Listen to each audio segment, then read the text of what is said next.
Hey guys, today I'm going to be doing another racetrack review. This is of the Belle Park road course down in Detroit, Michigan.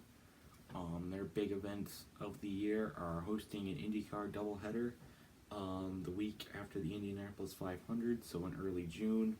They do doubleheader on Saturday and on Sunday, two 60-lap events. Both of which do count for points though, and it's pretty exciting. I went down there once a couple years, it was 3 years ago. 3 years ago, my first IndyCar races and my only IndyCar races to date. The track was not really designed to be a racetrack. Like many of the IndyCar racetracks on the schedule, they run road courses that are made of different streets all around the area, which means the Belle Isle racetrack is not really a racetrack. It's partially a racetrack. I mean, they configure it to make it a racetrack, but it's really just a park that turns into a racetrack for 2 days out of the year. But they do a really good job with it.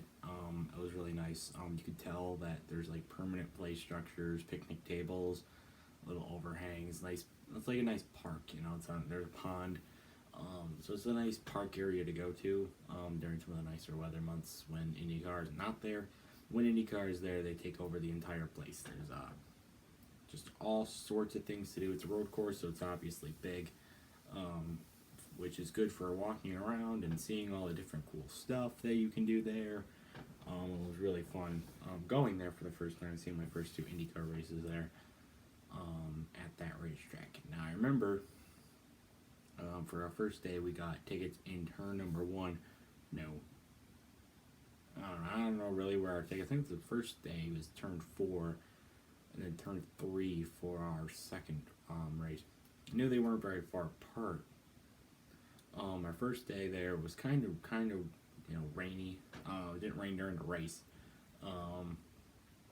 But I guess what I have against IndyCar versus like NASCAR is you can't like bump each other. If two IndyCars come at each other and bump, they're both done for. They're both crashed.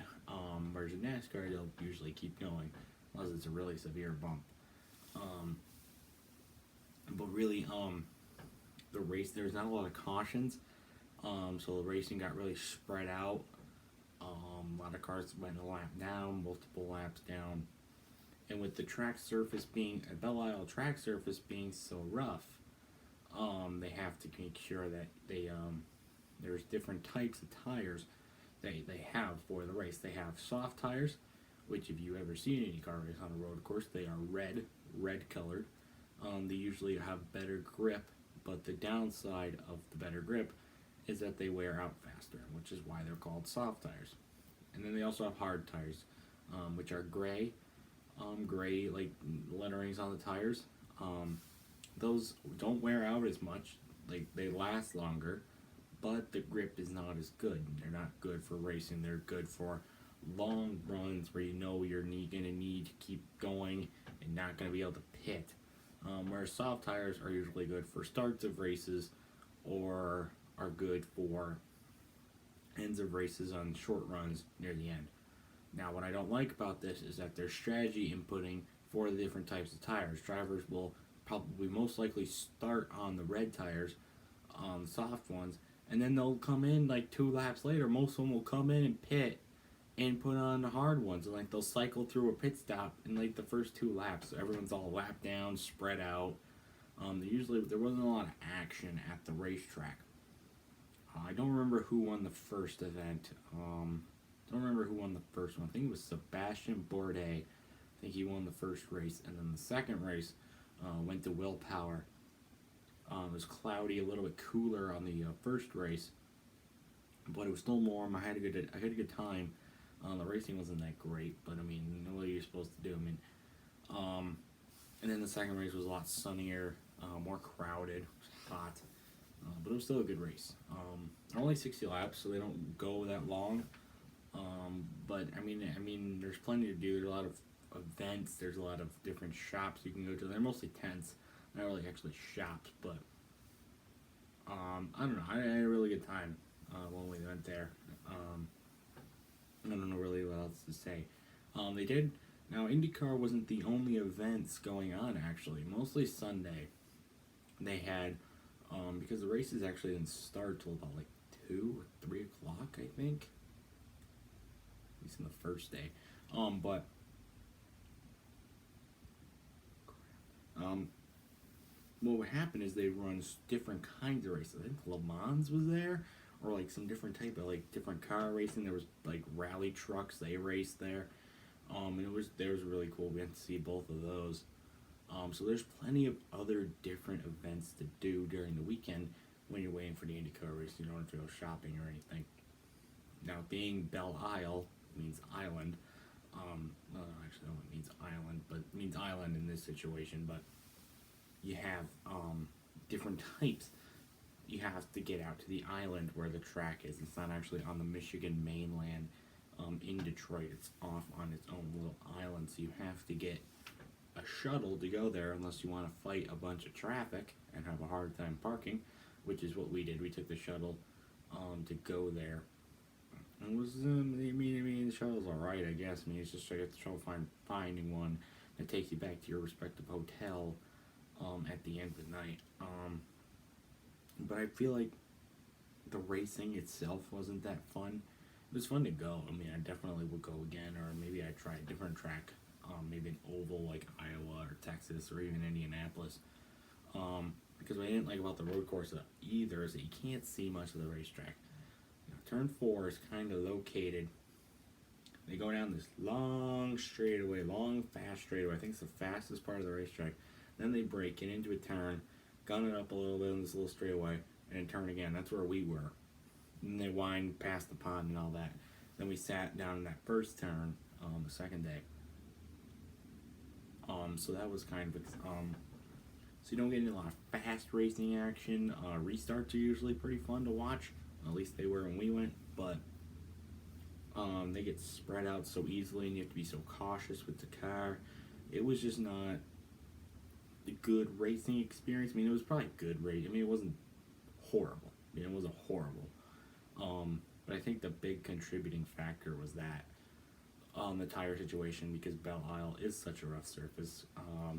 They have to put on the respective tires. My suggestion probably would be to start on the gray tires, even though you probably lose a few spots at the beginning.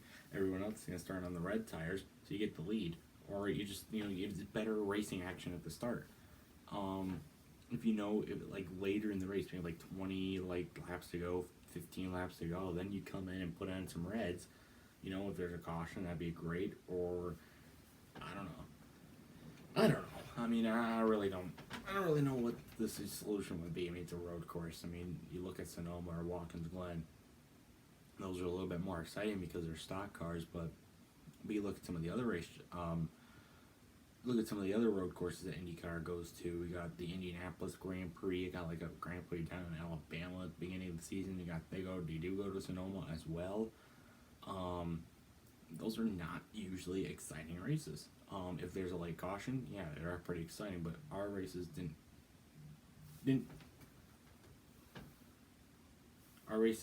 have a late race caution. There were some cautions. There were some cautions near the beginning of the race, but and there was one. Hold on here.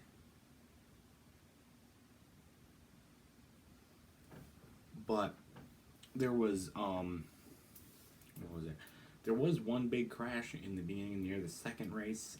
James Hitchcliffe got involved in like a 2 or 3 car accident. Pretty much part of the beginning of the race. But I don't know. I mean, that was pretty much the only big action. The first race, I think Scott Dixon had an engine trouble or something. But I was especially looking forward to, especially in the second race, was to see a car have a tire problem or overshoot the turn and then they crash into the tire barrier that was right there. That really never happened. But I mean, I guess I don't know. The experience is fun, I will say. It's a very fun experience, but if you're looking for good racing, go to Pocono, Texas, Iowa, Indy, all the ovals they go to, for a better experience. So my final score of the Belle Isle track probably will be about 7 out of 10. Great experience. There's plenty of stuff to do. Just, the strategy that the drivers have to input, and the length of the race, and being INDYCARs, it just didn't make for a great race. But I would totally recommend going to Belle Isle, especially if you live in Michigan, because it is the closest INDYCAR track you will get to Michigan. Well, it's the only track in Michigan. So you guys, that's gonna have to wrap it up for this racetrack review. It's probably the last racetrack review for a little while until I go to a new track. I think we're gonna go do one new one next year, but I'll see. So yeah, thank you guys for watching, and goodbye.